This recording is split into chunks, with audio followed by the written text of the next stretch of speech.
할렐루야, 박유세 목사입니다. 이번 한 주간 다들 잘 지내시고 계시죠?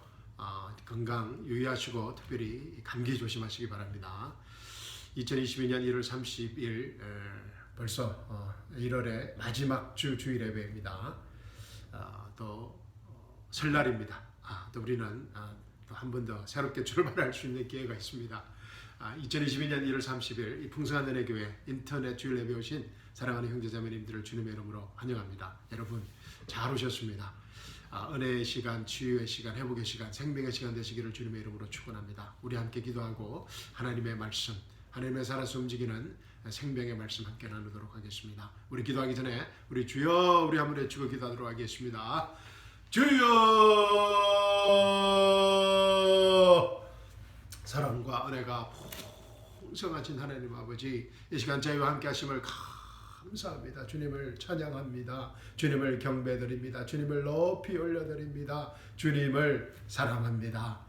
이 시간 제 안에 계신 성령 하나님께서 이미 예비하신 하나님의 말씀을 통하여 저에게 전거하실 때 아멘으로 응답하게 하여 주시옵시고, 아멘으로 응답할 때마다 살아서 움직이는 하나님의 생명의 말씀 안에서 우리 삶의 현장에 실제적인 문제들이 해결 안 받는, 우리 인생의 고질적인 문제들이 해결 안 받는 치유의 시간, 회복의 시간, 기적의 시간, 자유의 시간, 생명의 시간 되게 하여 주시옵소서. 주님 사랑합니다. 주님 홀로 영광받아 주시옵소서. 살아계신 우리 주 예수 그리스도의 이름으로 감사하며 기도합니다. 아멘. 사랑하는 성도 여러분, 오늘 주일 아침 저와 함께 나눌 하나님의 말씀은 로마서 11장 25절에서 26절 말씀입니다. 로마서 11장 25절 26절 말씀입니다. 자, 함께 찾으셔서 제가 봉독해 드리겠습니다. 로마서 11장 25절과 26절의 말씀입니다. 형제들아, 너희가 스스로 지혜 있는 채 하지 않게 하기 위하여 이 신비를 너희가 모르기를 내가 원치 아니하노니, 이는 이방인들의 충만함이 차기까지는 이스라엘의 일부가 완고하게 된 것이라. 그리하여 온 이스라엘이 구원을 받으리라. 기록된 바 구원자가 시온에서 와서 야곱에게서 경건치 아니한 것을 제거하리라. 아멘. 너무나 귀한 말씀을 주신 이스라엘 회복의 신비의 진리에 관한 말씀을 허락하신 하나님께 감사와 찬양을 드립니다. 이 계시의 말씀이 오늘 우리 각자에게 하나님의 신비의 계시로 임하기를 주님의 이름으로 축원합니다. 사랑하는 성도 여러분, 오늘 설교 말씀은 우리가 많이 들어보지 못한 설교일 것입니다. 또 많은 분들이 잘못 이해하고 또 많은 분들이 잘못 배운 이스라엘 회복에 관한 신비의 진리에 관한 말씀입니다. 우리는 지난 2주간에 걸쳐서 하나님의 신비의 진리에 관하여 배우고 있습니다. 그 첫 번째 진리가 무엇이었습니까? 그 첫 번째 신비의 진리가 무엇이었습니까? 예수 그리스도가 우리 안에 계시다는 신비였습니다. 아멘. The mystery is Christ is in us. 예수 그리스도가 우리 안에 있는 신비였습니다. 그리고 두 번째 신비의 진리는 지난주에 우리가 디모데전서 3장 16절 말씀을 통해서 배운 그 우리 안에 계시는 그 예수 그리스도가 여호와 하나님이시며, 그 여호와 하나님이 육신의 몸으로 나타나셨다는, 그 여호와 하나님 창조주 하나님이 육신의 몸으로 나타나셨다는 경건의 신비였습니다. The mystery of godliness, 경건의 신비였습니다. 이 두 가지 신비를 우리 교회가, 우리 크리스찬들이 지금 믿는다면, 믿고 이 진짜 복음을 전도한다면, 이 교회와 이 세상에 지금 부닥치고 있는 모든 그 문제들이, 실제적인 문제들이 우리 인생의 문제들까지 포함해서 이 신비의 진리 안에서 해결되지 않을까 자신 있게 말씀드립니다. 복음의 능력이 나타나지 않을까 감히 여러분에게 자신 있게 말씀드릴 수 있습니다. 예수 그리스도가 우리 안에 있는 신비와 우리 안에 계시는 그 예수 그리스도가 여호와 하나님이시며, 그 여호와 하나님이 육신의 몸으로 나타나시다는 이 경건의 신비가 우리 삶의 현장에, 우리 각 가정에 매 순간, 매일 매 순간 나타나는 그 축복이 임하기를 주님의 이름으로 축원합니다. 자, 오늘 설교도 마찬가지입니다. 많은 크리스찬들이 대부분의 크리스찬들이 특히 우리 한국 크리스찬들이 잘 알지 못하는 신비의 진리입니다. 이스라엘의 회복에 관한 신비의 진리입니다. 그래서 이 모든 한글 성경은 제가 찾아보니까 모든 한글 성경은 여기에서도 신비라는 단어를 비밀이라는 단어로 바꾸어 버렸습니다. 제가 개혁개정 성경으로 아마 여러분이 가지고 있는 그 성경으로 제가 읽어드리겠습니다. 형제들아, 너희가 스스로 지혜 있다 함을 명키 위하여 이 비밀을 너희가 모르기를 내가 원치 아니하노니 이 비밀은 이방인의 충만한 수가 들어오기까지 이스라엘의 들어는 완악하게 된 것이라. 그리하여 온 이스라엘이 구원을 얻으리라. 기록된 바 구원자가 시온에서 오사 야곱에게서 경건치 않은 것을 돌이키시겠고, 제가 오늘 택한 킹 제임스 한글 성경 본문과는 아주 다른 부분들이 많이 있습니다. 이제 설교를 해 나가면서 하나하나 제가 말씀해 드리겠습니다. 그런데 NIV 성경, 우리 한국 성경, 한국 분들이 좋아하는 그 영어 성경, NIV 성경도 이 25절, 이 9절만은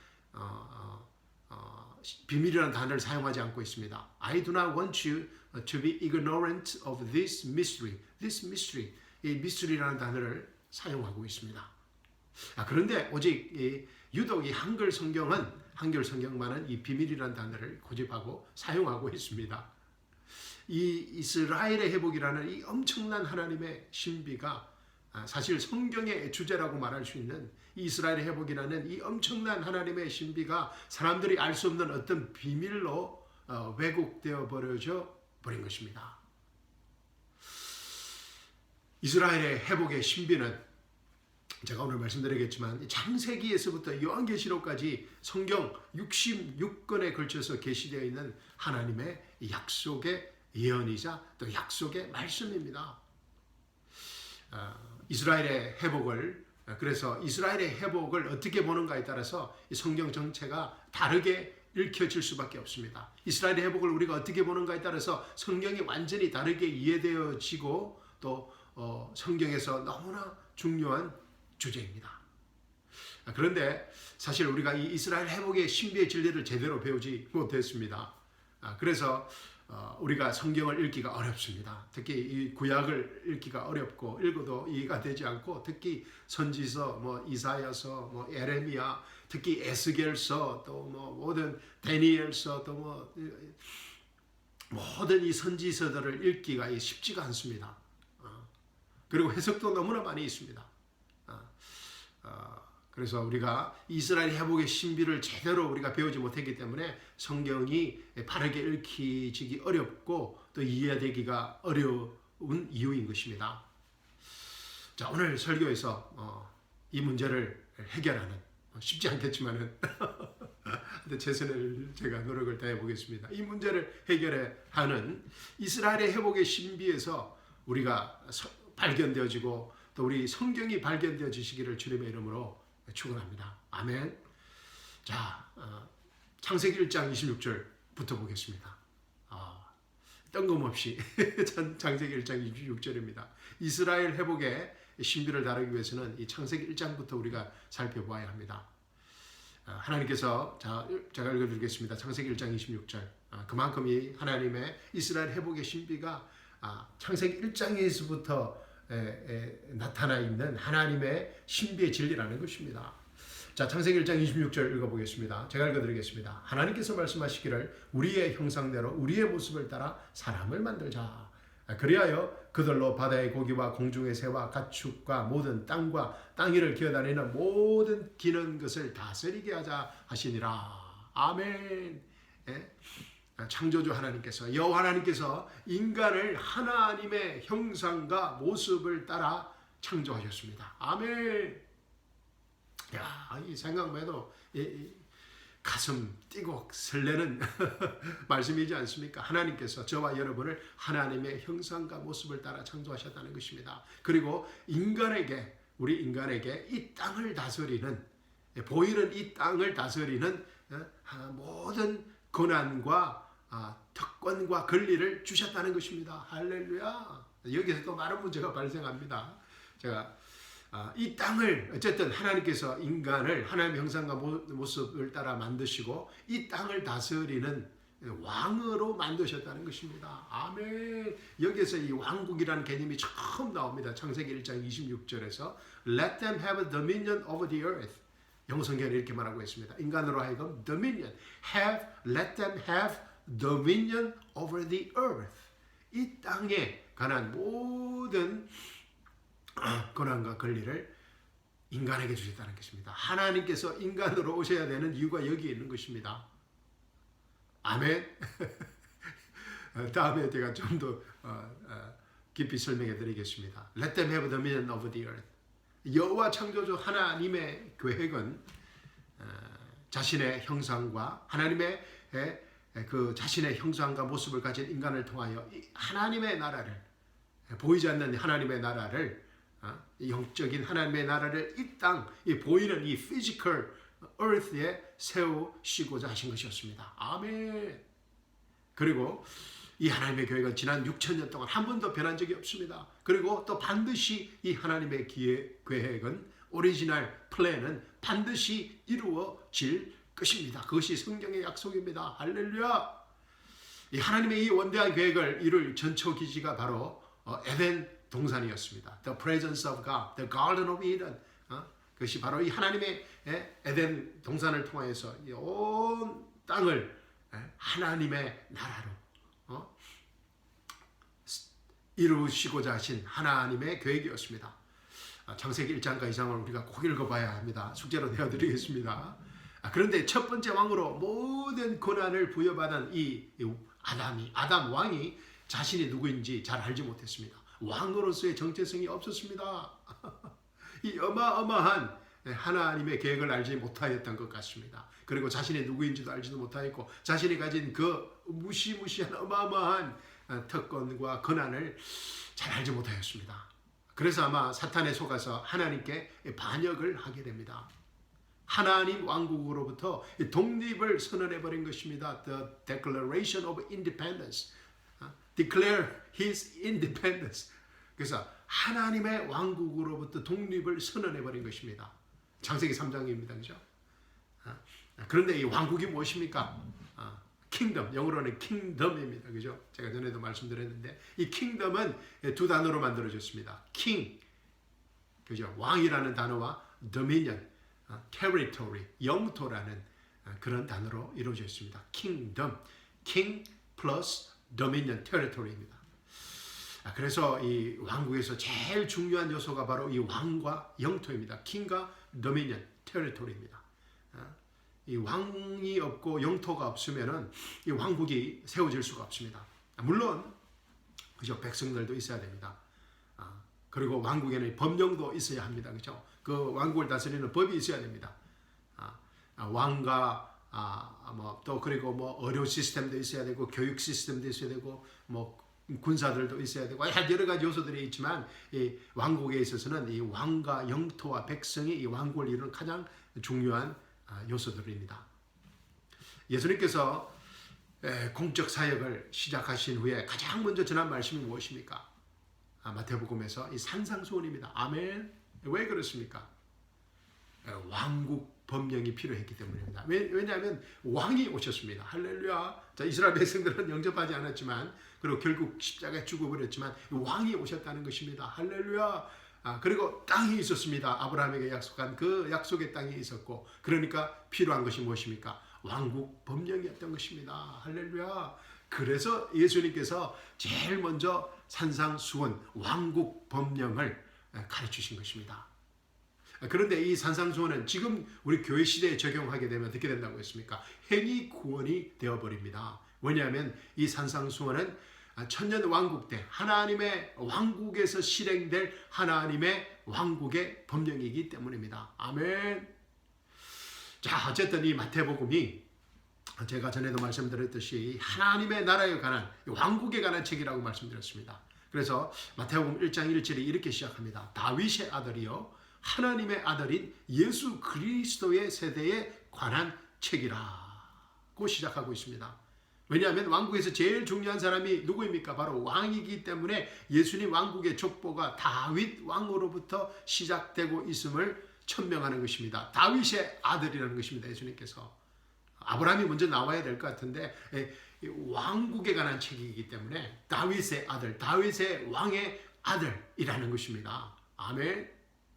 그리고 왕 다음으로 왕국의 중요한 요소가 바로 왕국의 땅, 영토라고 말씀드렸습니다. 그죠? Territory, Dominion. 그래서 하나님께서 아브라함을 통하여 창세기에 보면 아브라함을 통하여 이스라엘의 왕국의 영토를 주신 것입니다. 그래서 다윗의 아들이요, 그 다음에 아브라함의 아들인 예수 그리스도의 세대에 관한 책이라고 마태가 시작하는 것입니다. 아멘. 마태복음이 시작합니다. 그리고 이 왕국이 소유한 그 땅의 크기에 따라서 왕의 어떤 위엄, 메제스티가 결정되기 때문에 인류 역사상 세상의 모든 왕국들은 땅 전쟁의 모든 사활을 걸었던 이유인 것입니다. 그죠? 왕국의 존재 목적이 바로 왕국 영토의 확장인 것입니다. 중세 유럽을 봐도 그렇고 또 근대 제국주의를 봐도 마찬가지입니다.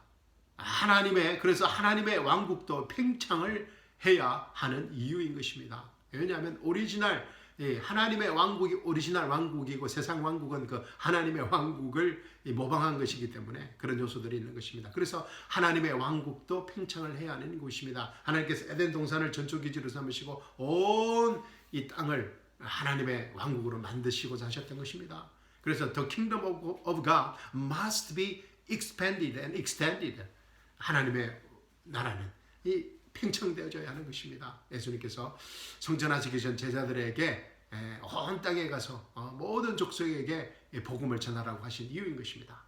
우리가 전도와 선교를 해야 하는 이유는 우리가 바로 하나님 왕국의 왕들이기 때문입니다. 아멘.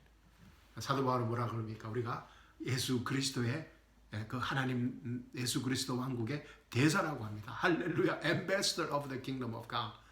그래서 우리가 전도와 선교를 해야 하는 이유인 것입니다. 우리가 하나님 왕국의 왕들이기 때문입니다. 아멘. 아멘 소리가 잘 들리지 않습니다. 여러분들이 하나님 왕국의 왕들입니다. 대사들입니다. 제가 이에 대해서는 좀 더 다음에 한번 시간을 또 기회를 만들어서 이 엠베서더에 대해서 대사에 대해서 한번 제가 설교하도록 하겠습니다. 왕국은 한마디로 왕이 그의 영토 안에서 행사할 수 있는 모든 영향력을 말합니다.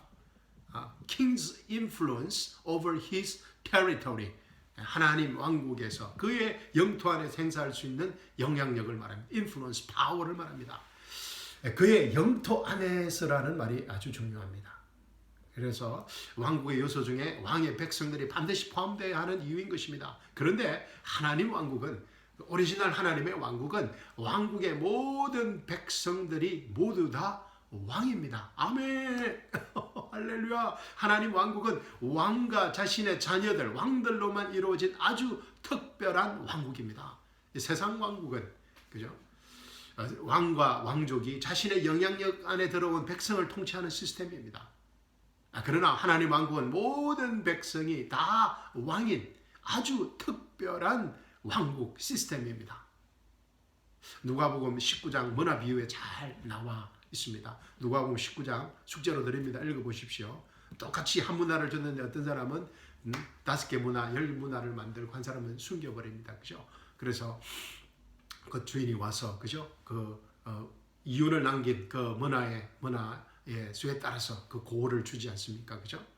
한번 누가복음 19장 잘 읽어보시기 바랍니다. 그런데 창세기 3장에서 이 땅의 왕이었던 아담과 이브가 하나님 왕국에 대하여 독립을 선언해버린 것입니다.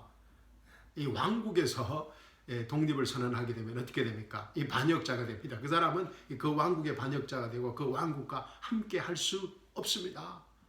그죠? 조선시대를 봐도 잘 압니다. 그죠? 그 조선 왕조를 거역하는 이시 왕조를 거역하는 죄는 완전히 삼족이 멸절되어 버립니다. 그죠? 이 반역의 죄만은 용서받을 수 없는 것입니다. 왕국에서 하나님께서 인간을 아담과 이브를 에덴 동산에서 쫓아 버릴 수밖에 없었던 이유인 것입니다. 그렇지만 하나님의 그 계획은 변하지 않으셨습니다. 창세기 4장부터 하나님 왕국에서 쫓겨난 인간의 왕국이 시작됩니다. 인간이 이 왕국을 스스로 건립하기 시작합니다. 인간이 하나님 왕국으로 독립하자마자 인간 스스로의 왕국을 설립하고자 한 것입니다. 인류 역사에서는 인문학에서는 이 왕국을 유토피아라고 합니다. 지금까지 인간은 이 유토피아를 위해서 나아가고 있습니다. 지금은 4차 산업의 어떤 유토피아를, 또 메타버스가 어떤 유토피아를 가져올 거로 착각하고 있습니다. 그러나 이 인간의 유토피아는, 인간의 왕국은 형이 아우를 죽이고 살해하는, 그죠? 가인이 아벨을 죽이는 이 피의 역사로 시작됩니다.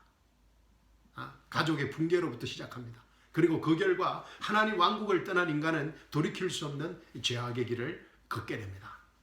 그게 창세기 6장입니다. 우리 창세기 6장 한번 읽어보겠습니다. 창세기 6장 제가 한번 읽어드리겠습니다. 1절부터 읽어보겠습니다. 사람들이 지면에서 번성하기 시작하고 딸들이 그들에게 태어났을 때 하나님의 아들들이 사람들의 딸들의 아름다움을 보고 그들이 택한 모든 자를 아내로 삼으니라. 여기에 대한 여러 가지 이제 말들이 있습니다. 그죠? 다음에 또 기회가 되면 또 제가 설교할 게 너무 많이 있는데, 이 하나님의 아들들은 타락한 천사들이고 사람들의 딸들은 인간의 딸들입니다. 그래서 지금 우리 21세기에 여러 가지 유전자 변형을 통해서 그런 괴물을 만들고자 하는 그 시점에 와 있는 것입니다. 또 이런 일들이 다시 일어난다는 것입니다. 3절입니다. 주께서 말씀하시기를 내 영이 항상 사람과 다투지는 않으리니 이는 그도 육체임이라. 그래도 그의 날들이 120년이 되리라 하시니라. 그 당시에 땅에는 거인들이 있었고 그 후에도 있었으니, 즉 하나님의 아들들이 사람들의 딸들에게 들어와서 그녀들이 그들에게 자식을 낳았을 때며 그들은 옛날 용사들로 유명한 사람들이 되었더라. 하나님께서 할 말이 많이 있지만 다음에 한번 꼭이 돼서 6장 1절로 4절 말씀에 대해서 한번 제가 설교하도록 하겠습니다. 5절입니다. 하나님께서 사람의 사악함이 세상의 청대해짐과 그 마음의 생각의 모든 상상이 계속해서 악할 뿌림을 아시고 주께서 땅 위에 사람을 지으셨음을 후회하셨으니 그 일이 그의 마음을 비통케 하였더라. 하나님의 마음을 비통케 하였더라. 주께서 말씀하시기를 내가 창조한 사람을 지면에서 멸망시키리니 사람과 짐승과 기는 것과 공중의 새들 모두라. 이는 내가 그들을 지었음을 후회함이라고 하시니라. 아멘. 참 슬픈 아멘입니다.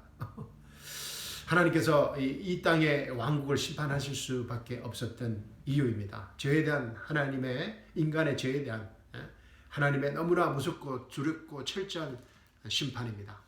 그 심판이 창세기 6장과 7장과 8장에 잘 기록되어 있습니다. 읽어보셔야 되겠죠. 숙제입니다.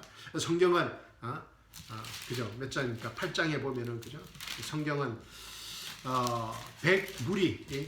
물 홍수가 150일 동안 땅 위에서 차고 넘쳤다고 기록하고 있습니다. 그리고 지면에 있는 모든 생물이 다 멸절되었다고 합니다. 150일 동안 살아남을 수가 없는 것입니다. 다만 하나님께서 하나님께 은혜를 입은 노아와 그와 함께 방주에 있던 그의 가족들과 생물들만 빼고서 모든 지면에 있는 생물이 다 멸절되어 버렸습니다. 하나님께서 인간의 죄를 철저하고 무섭게 심판하시고 또 노아의 가족을 통하여 새롭게 하나님의 왕국을 이 땅에 실현하고자 하신 것입니다. 자, 창세기 9장입니다. 하나님의 새로운 새롭게 하나님의 왕국을 노아의 가족을 통하여 실현하고자 하시는 계획과 또 약속입니다. 창세기 9장 제가 읽어드리겠습니다. 언제 읽어보겠습니까? 그죠? 제가 한번 읽어드리겠습니다. 하나님께서 노아와 그의 아들들에게 복을 주시며 그들에게 말씀하시기를 다산하고 번성하여 땅을 다시 채우라. 어느 말씀과 비슷합니까? 창세기 1장 말씀과 비슷합니다. 그죠? 그러니까 새롭게 시작하신다는 것입니다. 하나님께서 노아와 그의 아들들에게 복을 주시며 그들에게 말씀하시기를 다산하고 번성하여 땅을 다시 채우라고 말하고 있습니다. 그죠? 너희를 두려워함과 너희를 무서워함이 땅의 모든 짐승들과 공중의 모든 새들과 땅 위에 움직이는 모든 것들과 바다의 모든 고기들에 미치리니 그들이 너희 손에 넘겨졌습니다. 살아서 움직이는 모든 것은 너희에게 먹을 것이 되리라. 내가 모든 것을 푸른 채소같이 너희에게 주었느니라. 그러나 고기를 그 생명과 더불어 즉 그 피채 먹지 말지니라. 홍과 홍수 후에는 이제는 고기를 이제 먹게 허락해 주십니다. 그죠? 5절입니다. 내가 반드시 내 생명의 피를 찾으리니 모든 짐승의 손과 사람의 손에서도 내가 그것을 찾을 것이며 모든 사람의 형체의 손에서도 내가 그 사람의 생명을 찾으리라. 사람의 피를 흘리는 사람은 사람에 의해서 자기의 피도 흘려지게 되리니 이는 주께서 하나님의 형상대로 사람을 지으셨습니다. 그래서 사형 제도가 성경적이라는 것이 창세기 9장에 나타나 있습니다. 7절 보십시오. 너희는 다산하고 번성하며 땅을 가득 채워 그 안에서 번성하라 하시더라. 또 하나님께서 너와 그와 함께 그의 아들들에게 일러 말씀하시기를 보라 내가 내 언약을 너희와 너희 뒤에 올 너희 씨와 너희와 함께한 모든 생물 즉 새와 가축과 너희와 함께한 땅의 모든 짐승과 세우리니 곧 방주에서 난 모든 것으로부터 땅의 모든 짐승에게니라. 내가 너희와 내 언약을 세우리니 너와의 언약입니다. 그죠? 다시는 모든 육체가 홍수로 인한 물들로 멸망하지 않을 것이며 또 땅을 멸망시킬 홍수가 다시는 있지 아니하리라 하시고 하나님께서 말씀하시기를 이것이 나와 너희와 함께하는 모든 생물사에 영속하는 세대들을 위해 내가 체결하는 언약의 표라. 내가 구름 속에 내 무지개를 두리니 그것이 나와 땅과의 언약의 표가 되리라. 내가 구름을 가져와 땅을 덮을 때 무지개가 구름 속에 보이면 내가 나와 너희와 모든 육체를 가진 모든 생물들 사이에 맺은 내 언약을 기억하리니 다시는 물들이 모든 육체를 멸망시키는 홍수가 되지 않을 것이라. 무지개가 구름 속에 있으니 내가 그것을 보고 하나님과 땅에 있는 모든 육체를 가진 모든 생물 사이에 영원한 언약을 기억하리라 하시더라. 또 하나님께서 너와에게 말씀하시기를 이것이 내가 나와 땅에 있는 모든 육체 사이에 세운 언약의 표니라 하시더라. 그런데 이 언약의 영원한 언약의 표가 어떻게 되어버렸습니까? 이 게이들의 레즈비언들의 상징이 되어버렸습니다. 무지개. 참 이 말세가 하나님의 영원한 언약이 죄의 표시가 되어버린 것입니다. 자 18절입니다. 그래서 방주에서 나온 노아의 아들들을 셈과 함과 야벳인데 함은 카나안의 아비라. 이들이 노아의 세 아들들인데 그들에게서 난 자들이 온 땅에 퍼지니라. 노아가 농부가 되어 포도원을 만들었더니 그가 포도주를 마시고 취하여 그의 장막 안에서 벌거벗은지라. 카나안의 아비 함이 자기 아버지의 벌거벗은 것을 보고 밖으로 나가 그의 두 형제에 말하였더라. 셈과 야벳이 옷을 집어서 자기들의 어깨에다 걸치고 뒷걸음질로 들어가 아버지의 벌거벗은 것을 덮은지라. 그들의 얼굴이 뒤로 향해 있었기에 그들은 자기 아버지의 벌거벗은 것을 보지 아니하였더라. 노아가 포도주에서 깨어나서 그의 작은 아들이 자기에게 행한 일을 알고서 그죠? 햄이 그의 작은 아들이 자기에게 행한 어떤 일을 했다는 것입니다. 무엇이겠습니까? 자 25절입니다. 말하기를 카나안을 저주를 받으리니 그가 그의 형제들에게 종들의 종이 될지어다 하고 또 그가 말하기를 셈의 주 하나님을 송축하리라다. 카나안은 그의 종이 되리라. 이제 햄족이 저주받는 이유가 나와 있습니다. 그죠? 흑인들이 저주받는 이유가 나와 있는 것입니다. 하나님께서 야벳을 정되게 하시어 셈의 장막에서 그에게 거하게 하실 것이요 카나안은 그의 종이 되리라 하더라. 자, 홍수 후에 노아가 350년을 살았더라. 노아가 모든 날은 950년이었으며 그가 죽으리라. 여러분도 다시 한번 읽어 보시면 좋겠습니다. 자, 그래서 이제 노아의 자손들이 또다시 그런데 이 노아의 자손들이 또다시 하나님 왕국에 반역을 하게 됩니다. 또 독립선언을 하게 됩니다. 창세기 10장과 11장을 우리가 읽어봐야 합니다. 숙제입니다. 10장은 백인들과 흑인들과 동양인들, 그죠? 셈, 함, 야벳 이 족속들에 관한 세상 왕국의 족보를 말해주고 있습니다. 창세기 9장과 또 연결이 되어 있습니다. 햄이 그의 아버지 노아의 행한 범죄 때문에 흑인들의 왕국이 저주를 받게 되는 이유를 말해주고 있는 것입니다. 자, 다음에 또 설교할 기회가 있을 것입니다. 자, 11장에서는 그 유명한 바벨탑 사건이 일어납니다. 우리 11장도 한번 제가 읽어보겠습니다. 온 땅에 하나님의 언어와 하나님의 말만 하나의 말만 있더라. 그래서 2절 보겠습니다. 그들이 동쪽으로 이동하여 시날 땅에서 평원을 만나니 거기에서 거하였더라. 그들이 서로 말하기를 가서 벽돌을 만들어 단단하게 굽자 하고 그들은 벽돌로 돌을 대신하고 역청으로 해반죽을 대신하였으며 또 그들이 말하기를 가서 우리를 위하여 성읍과 탑을 세우되 탑 꼭대기가 하늘에 닿도록 하여 우리의 이름을 내자. 그리하여 우리가 온 지면에 멀리 흩어지지 않게 하자 하더라. 하나님께서는 흩어지라고 하셨는데 또 하나님께도 반역합니다. 우리가 온 지면에 멀리 흩어지지 않게 하자 하더라. 5절입니다. 주께서는 사람의 자손들이 세우는 성읍과 탑을 보시려고 내려오셨더라. 주께서 말씀하시기를 보라 백성이 하나요 그들 모두가 한 언어를 가졌기에 이런 일이 시작하였으니 이제는 그들이 하기로 구정한 일은 아무것도 막을 수 없을 것이라. 가자 우리가 내려가서 거기에 그들의 언어를 혼란시켜 바벨이라는 뜻이 혼돈이라는 뜻입니다. 그죠? 그들의 언어를 혼란시켜 그들이 서로의 말을 알아듣지 못하게 하시고 주께서 그들을 그곳에서 온 지면에다 멀리 흩으시니 그들이 성읍을 짓는 것을 거쳤더라. 그러므로 그것의 이름을 바벨이라 불렀으니 이는 주께서 거기에서 온 땅의 언어를 혼란케 하셨습니다. 주께서는 거기서부터 그들을 온 지면에서 멀리 흩으셨더라. 한번 끝까지 한번 쭉 한번 읽어보시면 좋겠습니다. 누가 누구를 낳고 쭉 나옵니다. 그죠? 그리고 이제 창세기 12장에서 하나님의 왕국을 이 땅에서 다시 새롭게 개성할 아브라함이라는 인물을 등장합니다. 창세기 12장 1절과 3절 말씀 제가 읽어드리겠습니다. 주께서 아브라함에게 말씀하셨는데 너는 11장 후반절을 좀 읽어봐야 됩니다. 주께서 아브라함에게 다음 시간에 한번 제가 좀 자세히 말씀드리겠습니다. 주께서 아브라함에게 말씀하셨는데 너는 내 고향과 내 친족과 내 아비의 집을 떠나 내가 내게 보여줄 땅으로 가라. 내가 너로 큰 민족을 이루게 할 것이며 내게 복을 주고 내 이름을 위대하게 하리니 너는 복이 되리라. 너를 축복하는 자들에게 내가 복을 주고 너를 저주하는 자를 저주하리라. 내 안에서 땅의 모든 족속들이 복을 받을 것이라 하셨더라. 아멘. 우리가 아브라함의 언약이라고 합니다. 그죠? 그 유명한 아브라함의 언약이라고 합니다. 여호와 하나님과 아브라함의 영원한 또 이스라엘 민족과의 영원한 언약입니다. 이 약속을 기초로 성경이 쓰여진 것입니다. 이 언약은 이 아브라함과의 언약의 영원한 언약은 하나님과 교회가 한 언약이 아닙니다. 그죠? 교회는 한참 후에 나옵니다. 그래서 이 언약은 하나님과 교회가 한 언약이 아니라 하나님과 이스라엘 조상 아브라함과 맺은 언약입니다. 그리고 이 약속은 아브라함의 아들 이삭과 손자인 야곱에게 이어집니다. 그리고 이 언약은 지난 4,000년 동안 한 번도 변함없이 아브라함, 이삭, 야곱의 자손인 이스라엘 백성들과의 영원한 약속인 것입니다.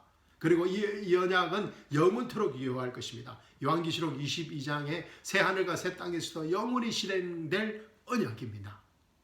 아멘. 그런데 이 교회가 이 아브라함의 언약을 대체했다는 이스라엘의 이 언약을 대체했다는 잘못된 신학과 사상이 등장하기 시작합니다. 이제 사도 바울 시대가 끝나고 여러 가지 이제 이단들이 생겨나기 시작합니다. 그죠? 그때 또 이제 로마 제국이 로마 황제 콘스탄틴 황제가 기독교를 국교로 삼으면서 가톨릭 교회가 만들어낸 잘못된 신학입니다. 가톨릭 교회가 이스라엘의 모든 축복을 받았다는 것입니다. 이스라엘 백성들이 메시아를 죽였기 때문에 이제 그 아브라함에게 주어졌던 모든 축복과 그런 약속들이 가톨릭 교회에게 주어졌다는 것입니다. 그러니까 가톨릭 교회가 역사의 이제 중심이 될 수밖에 없는 이유가 된 것입니다. 그래서 그것을 대체 신학이라고 이제 부르고 있습니다. 아마 들어보셨을 것입니다. Replacement Theology라고 합니다. 그런데 이 대체 신학은 완전히 잘못된 성경 해석입니다. 저는 미국에서 가장 보수적이라는 남침략 신학교에서 신학을 공부했습니다. Southwestern Baptist Theological Seminary에서 조금 신학을 공부했습니다. 맛을 봤습니다.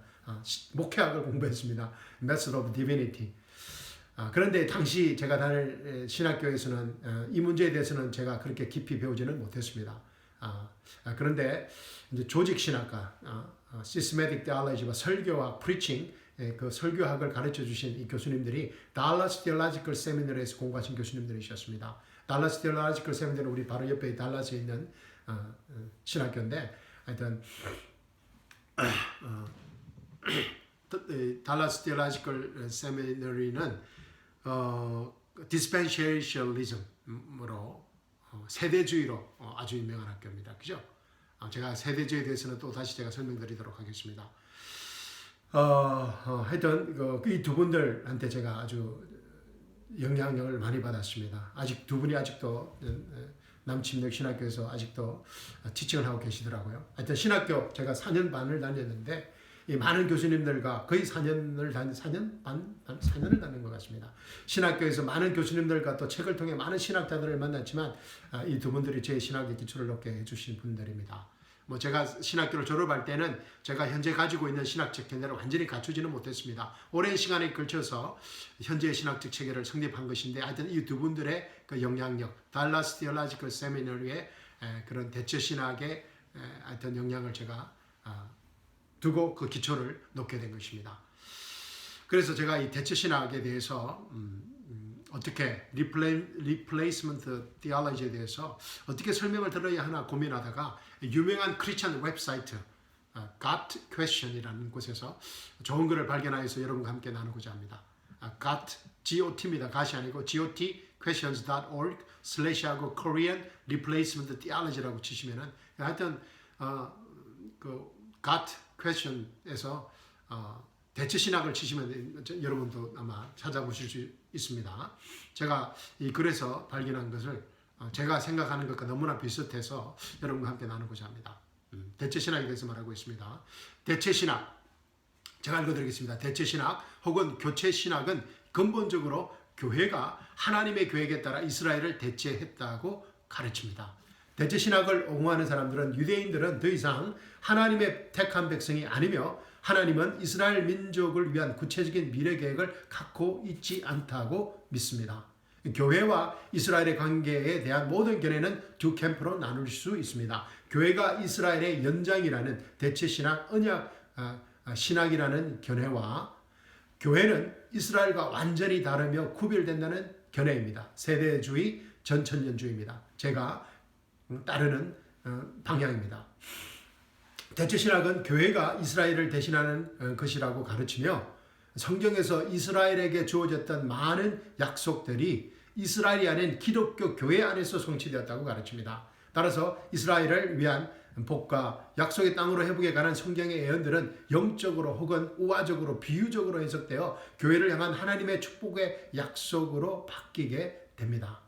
이 견해에는 중요한 문제들이 있는데 수세기 동안 유대 민족이 계속 존재하여 왔다는 사실과 특히 현대 이스라엘 국가의 회복과 같은 것들입니다. 1948년에 있었던. 만일 하나님이 이스라엘을 저주하셨다면 유대 민족에게는 장대가 없을 때인데 그들을 파괴하려는 수많은 시도들에도 불구하고 지난 2000년 동안 사실 2600년 동안 초자연적으로 생존하여 온 것을 어떻게 설명할 수 있겠습니까? 1900년 동안 존재하지 않았던 이스라엘이라는 나라가 20세기에 1948년에 국가로서 다시 등장한 것을 어떻게 설명할 수 있습니까?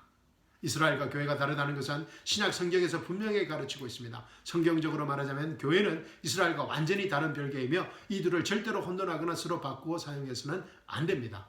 우리는 성경으로부터 교회는 오순절 날에 존재하게 된 완전히 새로운 피조물이며 휴구에 의해 하늘로 들려 올려질 때까지 계속해서 이 땅에 존재할 것을 배울 수 있습니다. 에베소서 1장 또 데살로니가서 4장 말씀입니다. 교회는 이스라엘에 대한 저주나 축복과 아무런 관계가 없습니다. 언약들과 약속들과 경고는 오직 이스라엘 민족에게만 유효합니다. 지난 2000년 동안 흩어져 있으면서 이스라엘을 일시적으로 하나님의 계획에서 따로 있었습니다. 아멘. 더 많은 내용들이 있는데 여러분이 한번 찾으셔서 꼭 읽어주시고 또 제가 기회가 되면 다시 제가 인용해서 좀 자세히 설명해 보도록 하겠습니다. 자, 오늘 설교는 여기까지 하겠습니다. 제 말에 또 제가 인용한 글에 동의하지 않는 분도 계시겠지만 한국 교회 대부분이 이 장로교가 창자교회 아닙니까? 한국에서.